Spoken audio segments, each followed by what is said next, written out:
मेहनत की स्याही से जो लिखते हैं अपनी तकदीर, उनकी किस्मत का पन्ना कोरा नहीं होता। बिक जाए अगर ईमान चंद पैसों के खातिर, तो फिर किसी भी देश का भविष्य पूरा नहीं होता। नमस्कार दोस्तों, मेरा नाम पंकज यादव है। आज हम बात करने वाले हैं उस कड़वे सच के बारे में जिसने देश के करोड़ों युवाओं के सपने को बार बार तोड़ा है, पेपर लीक।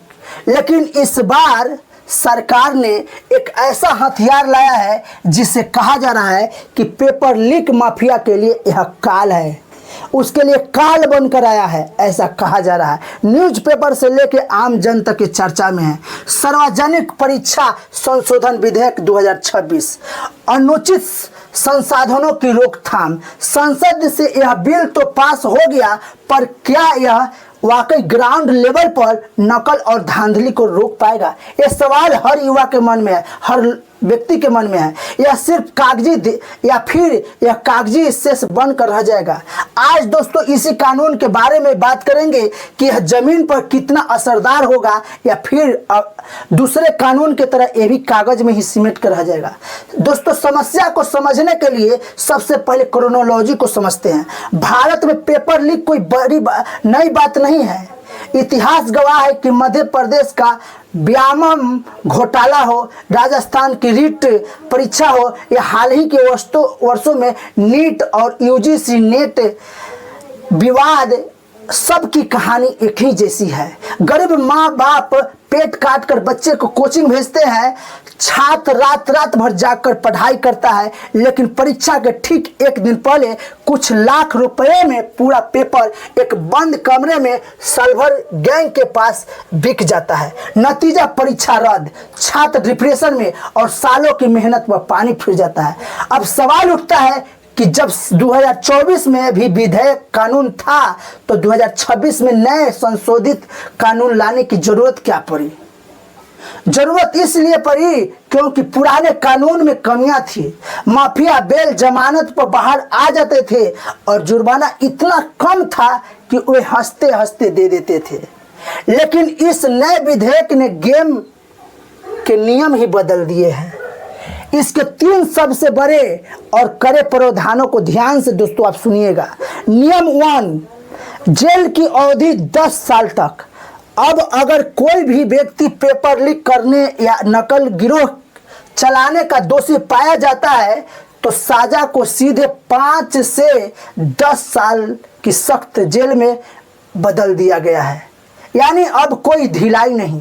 नियम 2, 10 करोड़ का ऐतिहासिक जुर्माना। जी हाँ, आपने सही सुना कि संगठित अपराध, एग्जाम माफिया में शामिल संस्थाओं या लोगों पर कम से कम 10 करोड़ रुपया का जुर्माना लगेगा, ताकि उनकी आने वाली नस्लें भी इस तरह की गड़बड़ी धांधलियां करने से पहले थर थर कांपे।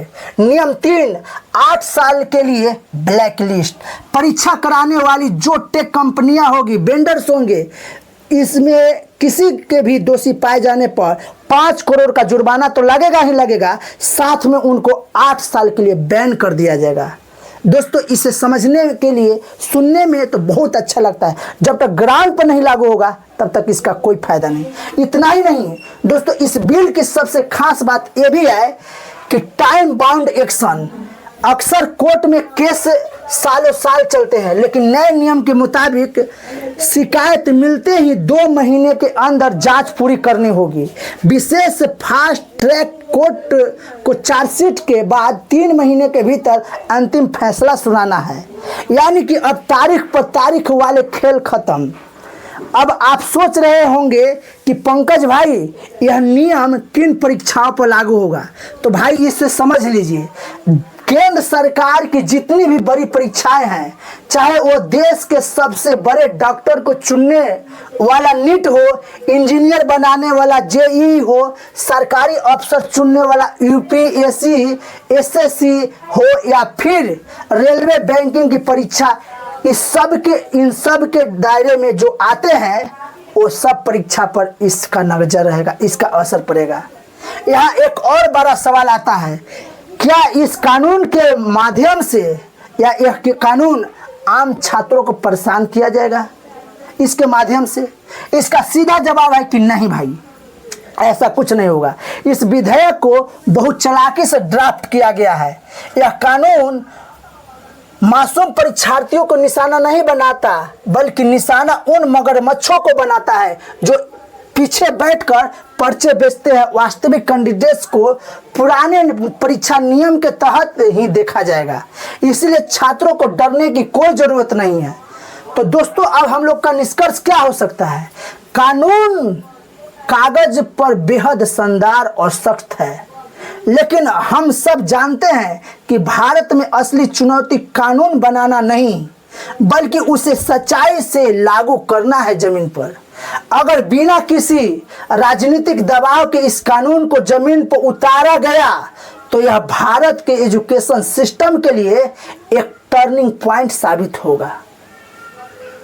आपको क्या लगता है दोस्तों, क्या 10 करोड़ का जुर्माना और 10 साल की जेल इस देश से पेपर लीक माफिया का अंत कर पाएगी? अपनी राय दोस्तों कमेंट्स बॉक्स में जरूर बताइएगा। वीडियो अगर इंफॉर्मेटिव लगा हो तो इसे शेयर भी कीजिए और हमारे चैनल को सब्सक्राइब कीजिए, पेज को फॉलो कीजिए, वीडियो को लाइक कीजिए। फिर मिलते हैं नए वीडियो में।